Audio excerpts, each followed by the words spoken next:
The kingdom of Arendor lay beneath a gray sky, its spires reaching like frozen fingers toward the clouds.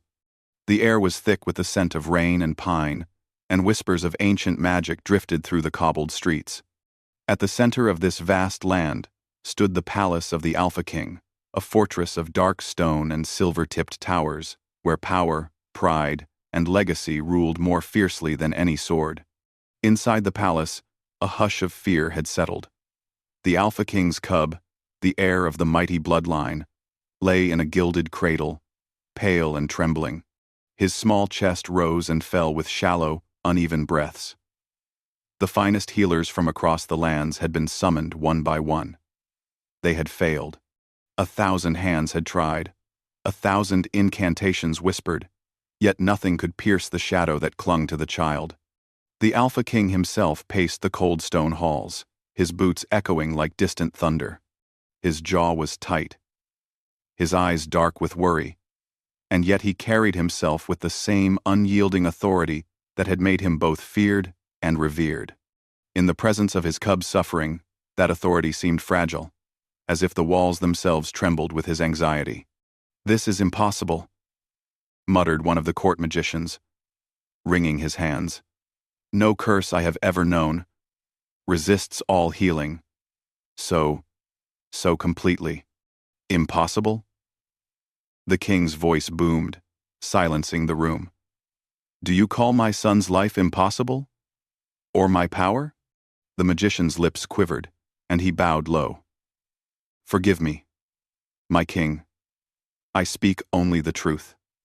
I have failed, as all before me have." The king's eyes burned. He had ruled for decades, with unmatched strength. His commands shaped the rivers and mountains of the kingdom. Yet now, in this chamber filled with the finest minds of the realm, he felt helpless. He clenched his fists. Every failure was a knife twisting in his pride. Every heartbeat of the cub, shallow and weak, was a reminder that power alone could not protect what he loved most. The cub let out a tiny, trembling whimper. The sound cut through the tension like a blade, drawing every eye in the room.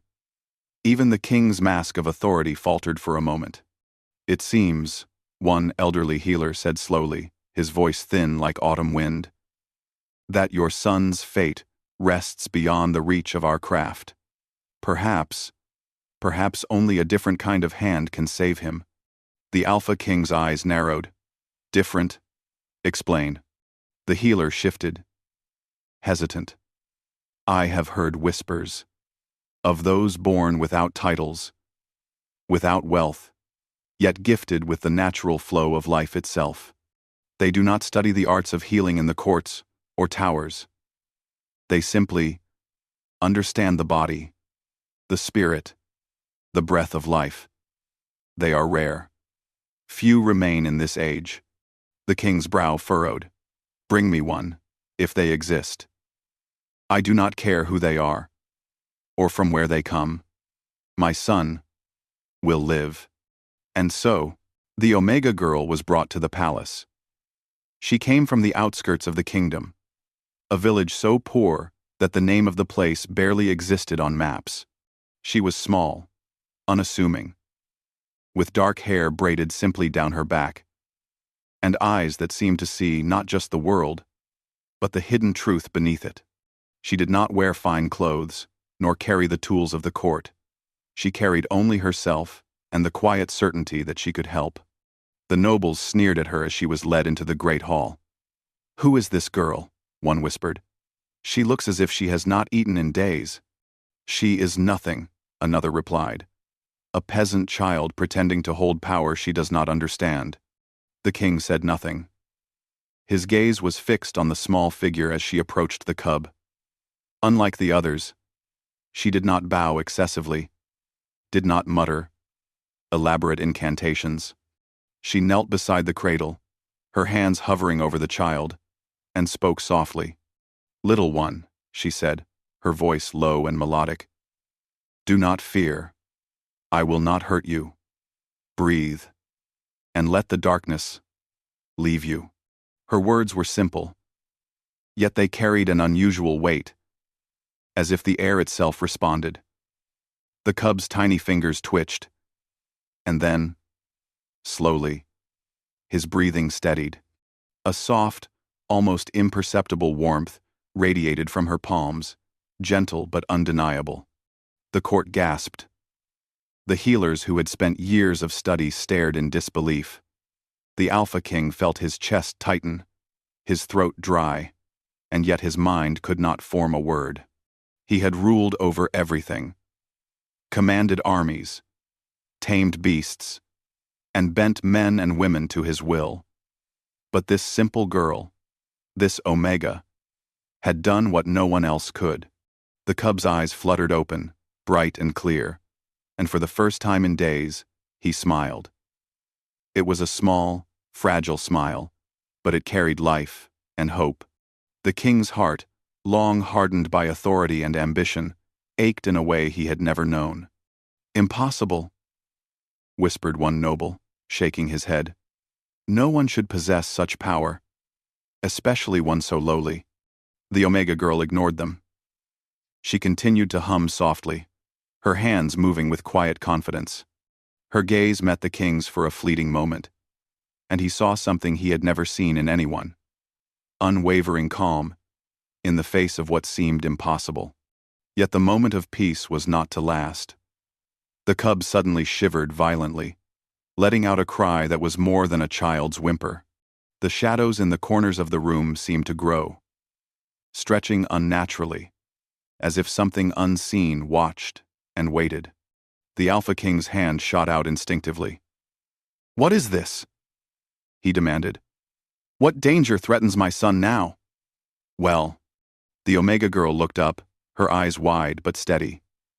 "He is free of the sickness," she said softly, "but he senses the shadow still. Something old, watching. I can heal his body. But this is different. It is not illness. It is something that lingers in the bloodline." The king's fists tightened, nails digging into his palms. The room felt suddenly colder, as if the castle itself held its breath. He had fought wars, faced assassins, and commanded storms, but here, in this gilded chamber, he was powerless. My son is never to suffer," he whispered, almost to himself.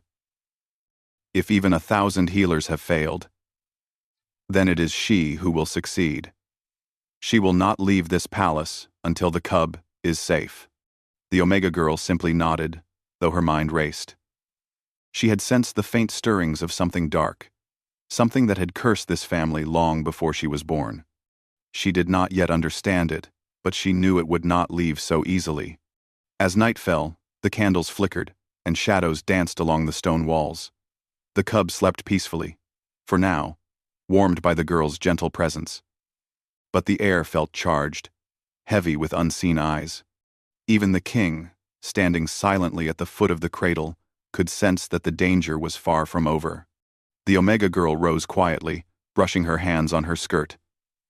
"Rest," she whispered to the king. "Tonight, he is safe. But tomorrow will tell us more." The king's voice was low, almost unrecognizable. "I have ruled for decades. I have controlled everything in this kingdom. Yet I fear what I do not understand. Tell me, girl, who are you?" She hesitated, then bowed slightly. "I am nothing but someone who can help, my king.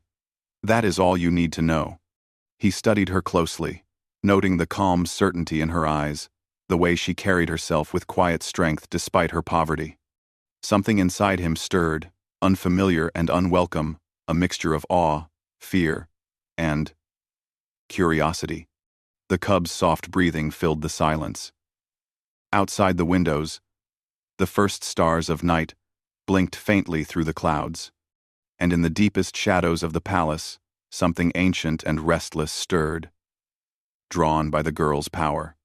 The Alpha King clenched his jaw, fighting the feeling of helplessness rising within him. He had defeated enemies more cunning than this, tamed beasts larger than the halls themselves, and yet, he knew, his life had changed. This girl, humble, untrained, yet astonishingly powerful, had entered his world, and the rules he had always trusted no longer seemed certain. A shiver ran down his spine as he realized the truth. The battle was only beginning.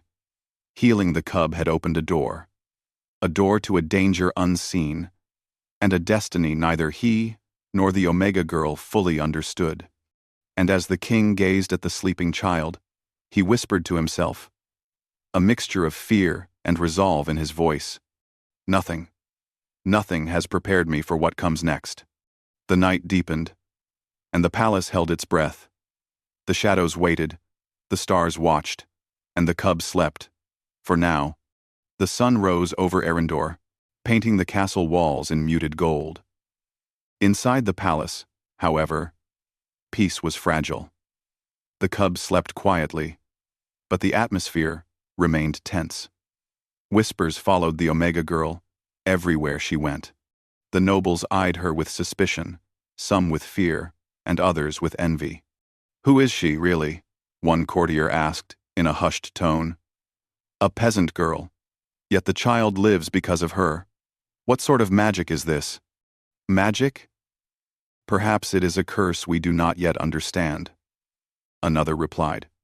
"Or worse, she may have drawn power from forces beyond this kingdom." The Alpha King had heard the murmurs but paid them little attention. His focus was on his cub and the girl who had saved him. He found himself observing her often, noticing the gentle precision of her hands, the calm authority in her voice, and the strange warmth she radiated, not wealth, not rank, but something older, something deeper. He tried to ignore the flutter in his chest, telling himself it was concern for the cub, nothing more. Yet when she moved through the halls, he felt a pull he could neither explain nor resist. The Omega girl, meanwhile, was learning the rhythm of the palace. She moved quietly, unnoticed by most. But she listened and observed carefully. She felt the heavy weight of expectations pressing on her shoulders, the expectations of a king, of a kingdom, and of a legacy steeped in shadow. It was during a quiet afternoon that the Alpha King finally spoke to her alone. They stood in a sunlit gallery, the cub asleep in his gilded cradle nearby. "You saved him," the king said. The girl met his gaze calmly. "I did not know," she admitted. "I only listened to him, to the life in him. I let my hands follow what I felt, and it worked. The others tried to force the cure. I did not force anything." The king studied her. He had spent a lifetime commanding men and bending the world to his will. Yet he had never met someone who could teach him the power of patience and understanding. He felt both respect and unease. "You are unlike anyone I have known," he said. "No court, no noble, no healer. You are—" He paused, searching for words. "You are something else entirely." The girl lowered her gaze. "I only do what I can. The cub needed help. That is all. I have 9. For a long moment, silence fell between them. The only sound was the soft stir of the child in his sleep. And yet, even in that calm, a tension hummed beneath the surface. Both of them sensed it, the lingering shadow that had caused the cub's illness in the first place. That evening, the palace's great hall was filled with unease. Rumors had spread that the Omega girl's powers were not natural. Some whispered that she had made a bargain with forces no mortal should summon. Others feared that her touch, though healing, might bring unforeseen consequences. The Alpha King grew restless. He had always been certain in his decisions, unshakable in his authority. Yet here, in his own castle, with a girl who had no rank or claim to power, he felt uncertainty for the first time in decades. He found her in the courtyard, kneeling beside a fountain that glimmered with moonlight. The water reflected her face, calm and serene, yet her eyes held a hint of worry. "The shadow," she said softly, as if speaking to herself. "It watches still. I felt it before, in the palace, and it waits." The king stepped closer. "The shadow?" She nodded. It is a curse on your bloodline. Long ago, an enemy of your family bound it to your heirs. It sleeps in the cub now, waiting, testing. Healing his body does not free him entirely. That darkness lingers. The king's jaw tightened. So this danger is not over. It never is. Then we prepare. We fight it. Whatever it may be. She looked at him, her eyes reflecting the fountain's silver light. It is not a fight like your battles, Alpha King. It is a test of trust, of heart. You cannot defeat it alone. And it may require more of you than you have ever given to anyone. For the first time, the king felt the weight of vulnerability pressing down on him. He had ruled through fear and strength, yet here, in the quiet of the courtyard, he realized that his pride could not shield him from the trials ahead. Days passed, and the cub grew stronger. Yet, the palace was no longer a place of simple order. Shadows lingered in the corners, faint whispers brushed the halls, and servants whispered of figures glimpsed out of the corner of the eye, dark shapes that vanished when approached. The Alpha King watched the girl closely as she tended to the child. He noticed the way she seemed attuned to the cub's every breath, every sigh, every flicker of discomfort, and slowly, he realized he was no longer watching just her hands. He was watching her heart, the steadiness beneath her gentle exterior. One night, as the king returned to the nursery, he found the girl speaking softly to the cub, her hands glowing faintly with an inner light. The cub smiled and reached for her, his small fingers curling around hers. "Do you see it?"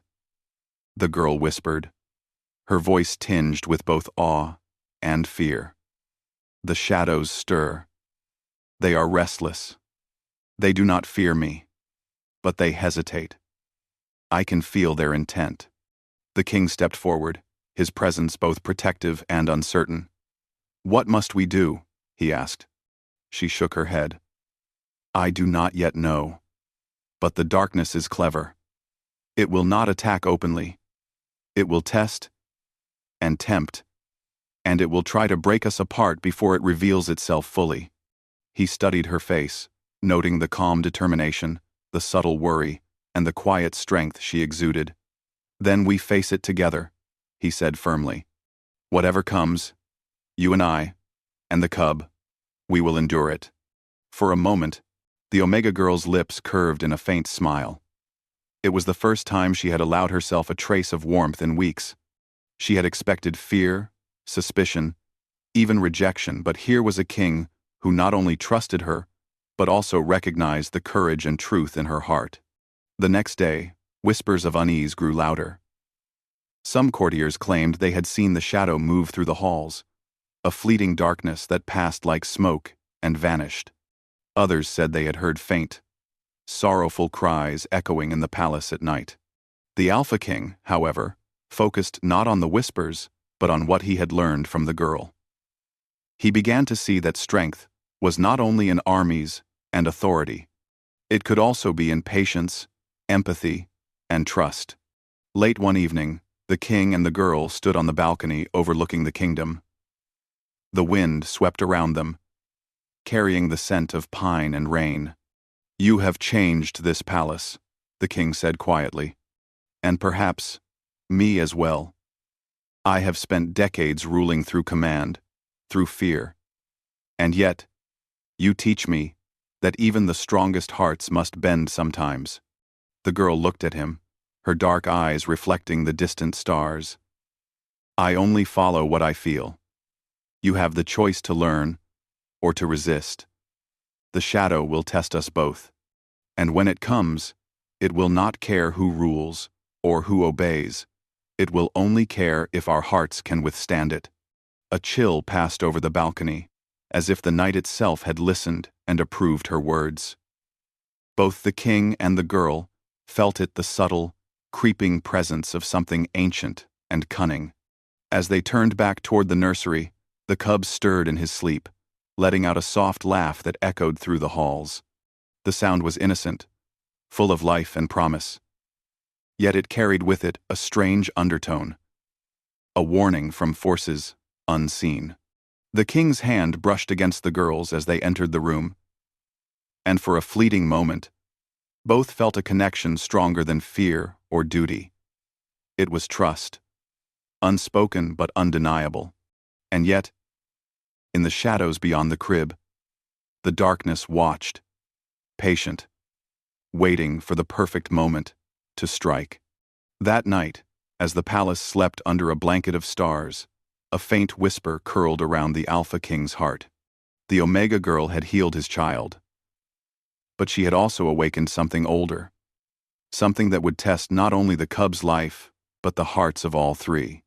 And somewhere in the hidden corners of Arendor, the shadow began to stir, its eyes fixed on the palace, its intentions unreadable, its patience endless. The Alpha King stood by the cradle, his hand brushing the girls once more. "We are not alone," he whispered, though his voice was steady. "Whatever comes, we face it together." The girl nodded, her fingers trembling slightly, not with fear, but with awareness of the trials ahead. "Together," she said, but neither of them could see the faint, glimmering outline in the corner of the room, the first sign that the darkness had already begun its move. The shadows in Arendor's palace grew longer with each passing night. Though the cub's cheeks were now rosy and his laughter rang through the halls, an unseen tension lingered in the air.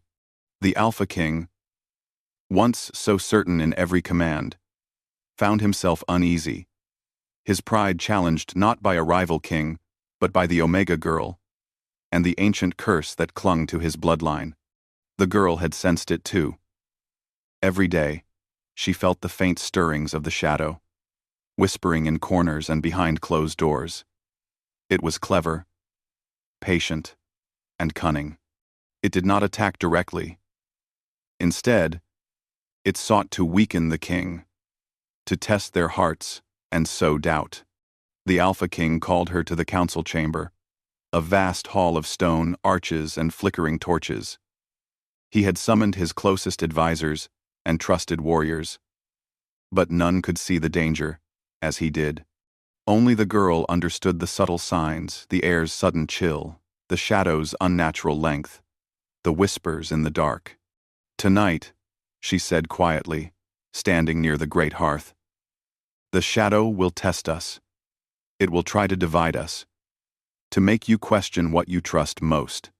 The cub is safe, for now, but this is only the beginning. You must trust me, and I must trust you." The king studied her, the firelight reflecting in his eyes.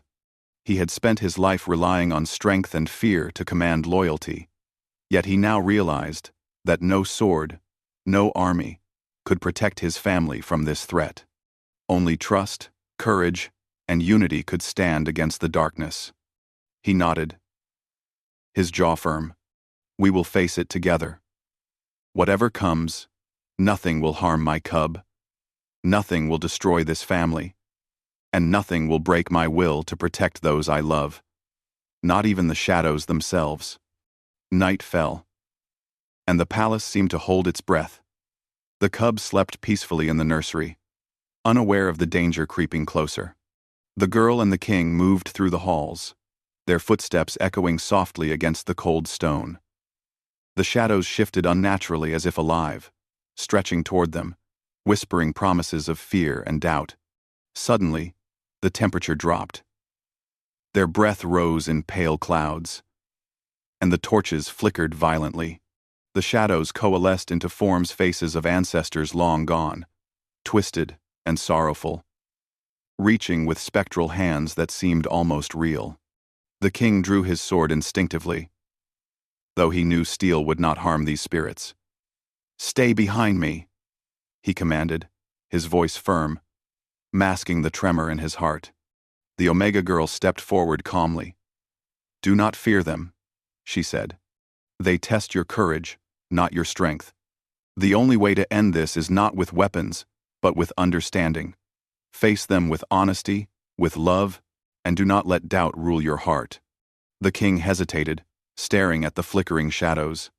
They whispered of failure, of weakness, of a king who could not protect his family. They sought to turn him against the girl, to make him doubt her intentions, to make him question his own heart. He took a deep breath, the girl's words echoing in his mind. He remembered the cub's small smile, the way the Omega girl had saved him when no one else could. He remembered the warmth in her hands, the calm in her eyes. Slowly, he lowered his sword. "I trust you," he said to her, his voice steady. "No shadow will turn me from the truth.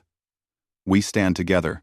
The girl's eyes softened, and she reached out, placing a hand gently on his arm. Then, "We are ready." The shadows seemed to recoil slightly, as if sensing that their power was weakening. The spirits of the ancestors drifted around them, whispering their sorrow, but finding no purchase in the king's steadfast heart. The Omega girl raised her hands, and a faint light emanated from her palms. It was not a blinding glow, but a gentle, persistent warmth that pushed back the darkness. The king followed her lead, not with magic, but with his own resolve. He stepped forward, holding his sword not in anger, but as a symbol of protection and determination. Together, they faced the spectral forms, neither faltering nor yielding. The shadows shrieked, a sound that echoed through the halls and shook the walls. The cold bit at their skin, and the whispers grew louder, attempting to unsettle them, to turn courage into fear. But the cub's laughter rang out faintly from the nursery, carried by the wind. It was a small sound, yet it reminded them both why they fought not for power, not for pride, but for life, love, and family. The light from the Omega girl's hands grew warmer, spreading through the chamber, touching the shadows with a soft, golden radiance. The king's heart filled with determination, and together they advanced. The spirits began to waver, their forms breaking apart, their whispers fading. Finally, with one last surge of warmth and courage, the shadows dissolved entirely, leaving the hall silent and still. The torches flickered back to their steady flame, and the cold dissipated. The danger had passed. For now, the Alpha King exhaled, lowering his sword. He looked at the Omega girl, awe and gratitude in his eyes. You have saved not only my son, but all of us. I do not know how to thank you." She smiled softly, brushing a strand of hair behind her ear. "You do not need to thank me. You trusted me. You believed in me. That was enough." The cub's laughter floated from the nursery once again, and the king felt a weight lift from his heart. He knelt beside the girl, taking her hands in his.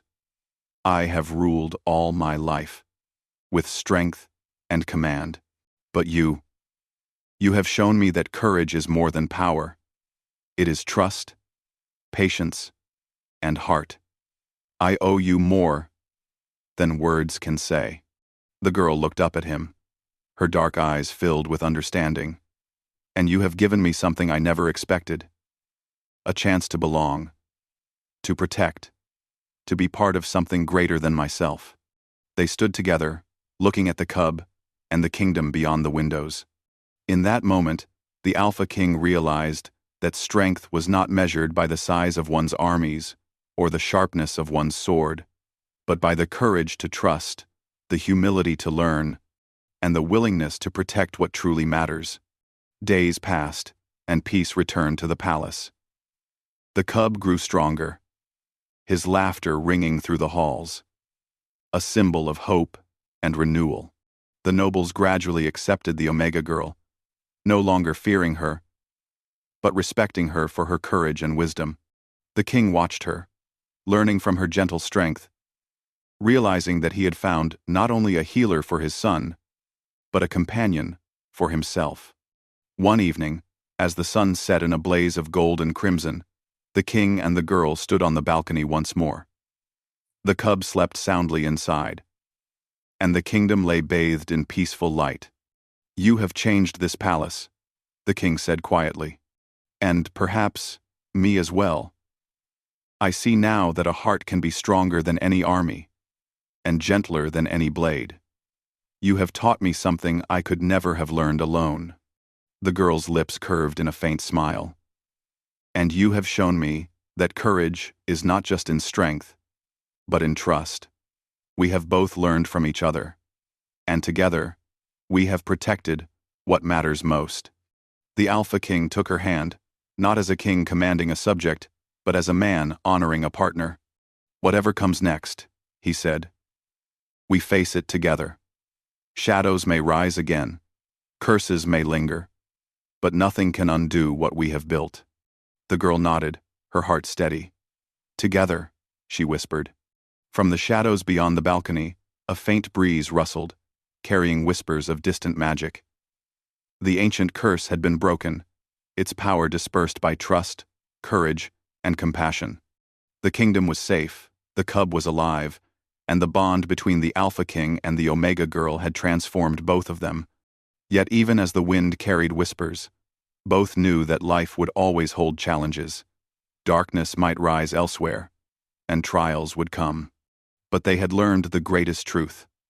When hearts are united, no shadow, no curse, no threat can stand against them. The Alpha King looked at the Omega Girl, his eyes soft yet full of resolve. You have changed my world, healed my son, and shown me the strength of love and trust. I am in your debt. And yet, I feel that I have found something far greater than any debt or obligation. I have found you. The girl met his gaze, warmth and courage mirrored in her eyes, and I have found you as well. Someone who believes in me, trusts me, and fights not just for power, but for what truly matters. Together, they turned toward the nursery, where the cub stirred and smiled, his laughter filling the halls. Outside, the stars began to shine, each one a reminder of hope, of life, and of the bonds that endure beyond shadow and fear. The palace of Arendor stood strong, bathed in moonlight, the air filled with the promise of new beginnings. The Alpha King and the Omega Girl had faced the darkness, survived, and emerged changed not just as ruler and healer, but as companions bound by trust, courage, and the quiet power of the heart. And as they watched the stars together, neither spoke the words aloud, but both felt it deeply. They would face whatever came next, side by side, unbroken, unshaken, and forever connected.